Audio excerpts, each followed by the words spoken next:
Hello नमस्कार good afternoon everyone. कैसे हैं आप सब। आकाश स्टोन में आपका स्वागत है। दैनिक जागरण संपादकीय एडिटोरियल्स का डिक्टेशन जो कि यहाँ पर प्रतिदिन दिया जाता है 2 पैराग्राफ एडिटोरियल्स का।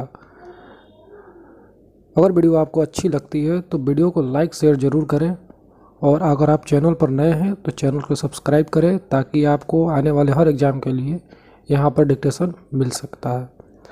चलिए शुरू किया जाए आज का डिक्टेशन जो कि 80 शब्द प्रति मिनट की रहेगी। डिक्टेशन स्टार्ट होगा 5 सेकंड बाद।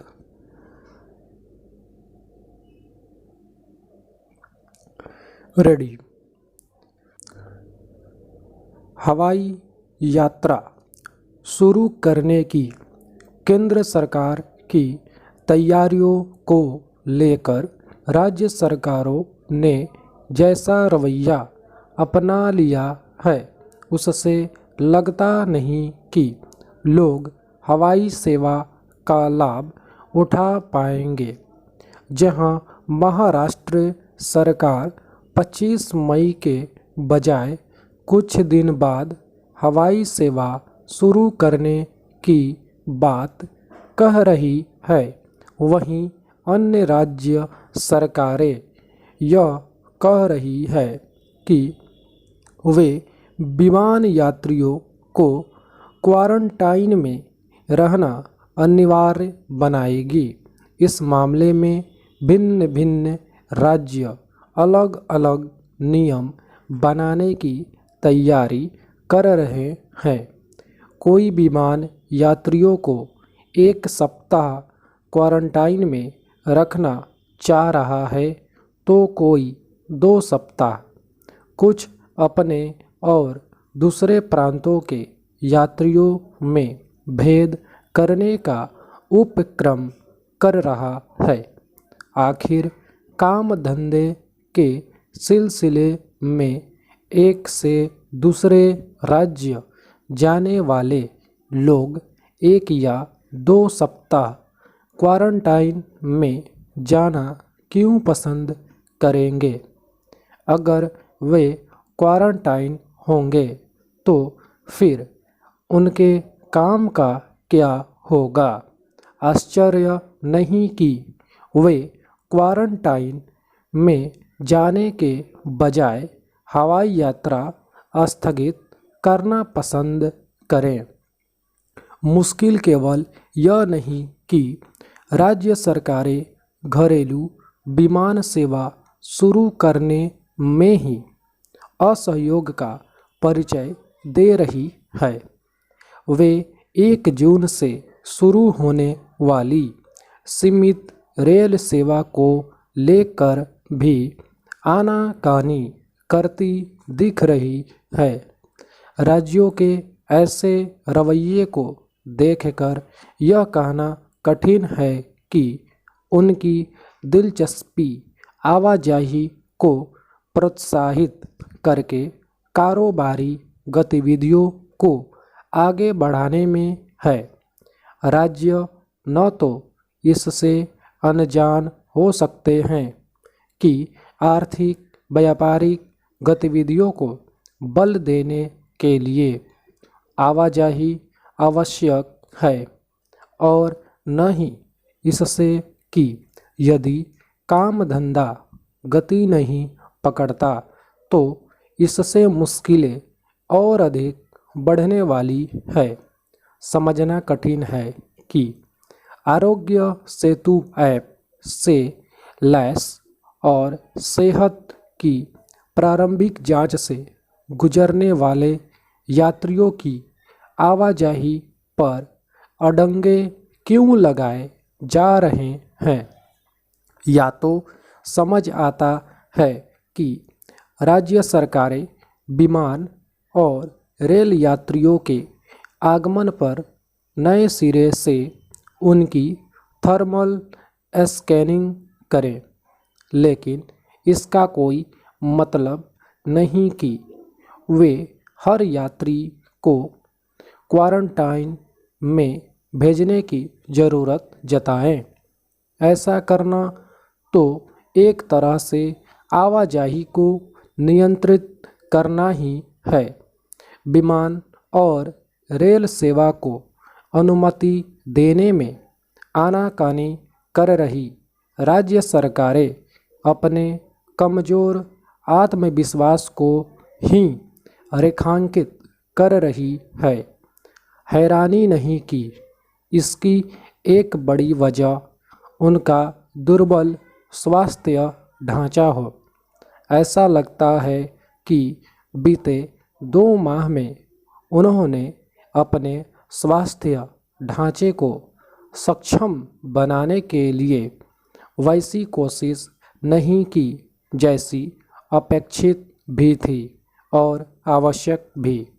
निःसंदेह कोरोना वायरस का संक्रमण रोकने के लिए सतर्कता बरतना समय की मांग है, लेकिन उसके नाम पर आवाजाही को हतोत्साहित करना तो कुल मिलाकर मुसीबतें बढ़ाने वाला काम ही अधिक है। समाप्त। पहला पैराग्राफ समाप्त हो गया। अब दूसरा कॉलम स्टार्ट होगा जो कि संस्कृत कॉलम से लिया गया है। 10 सेकंड बाद स्टार्ट होगा। शुरू किया जाए। रेडी।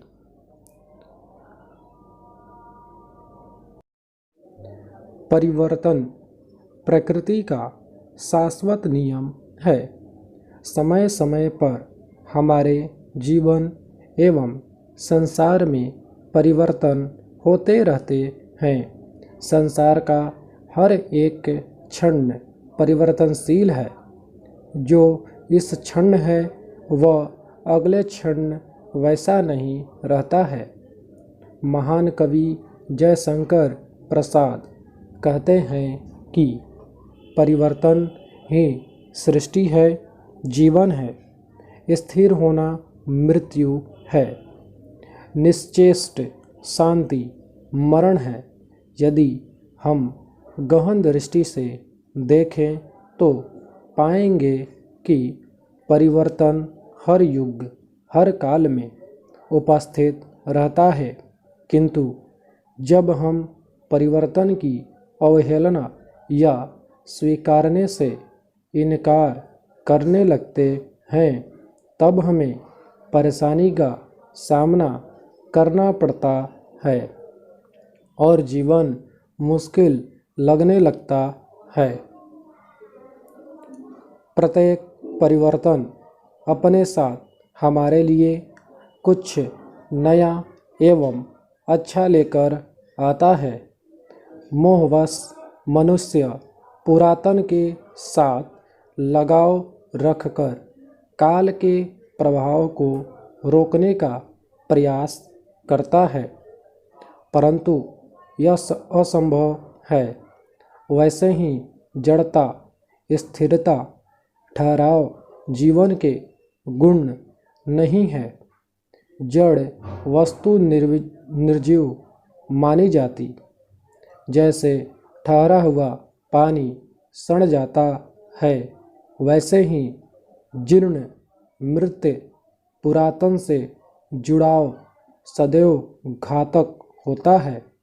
मान लें कि हम किसी मकान में रहते हैं, वह मकान काफ़ी जर्जर हो गया है, तो उससे मोह करते हुए उसमें रहना हमारे जीवन को संकट में डाल सकता है। वह मकान तो नष्ट होगा ही, साथ ही हमारा जीवन भी संकट में आ जाएगा। ऐसे में उस मकान का मोह छोड़कर उसे ध्वस्त कर नया मकान बनाना ही बुद्धिमत्ता होगी। नए पत्ते निकलने के लिए पेड़ को पतझड़ में पुराने पत्तों को त्यागना ही पड़ता है, तभी नवीन कल के लिए मार्ग बनाता है। संसार चिर नवीन रहे, इसके लिए जीर्ण पुरातन को आस्थान छोड़ना ही होता है। इससे मोह कैसा, इससे भय कैसा। जो व्यक्ति परिवर्तन को संघर्ष स्वीकार करने को तैयार रहता है, वही मोह और भय रहित जीवन जी सकता है। मोह और जड़ता में पड़कर भी परिवर्तन को रोकना संभव नहीं है। अतः हमें परिवर्तन की ताल से ताल मिलाने के लिए सचेष्ट और तत्पर रहना चाहिए। यही सत्य है, इसे स्वीकारना ही होगा। समाप्त। चलिए, आज का दोनों पैराग्राफ समाप्त हो गया।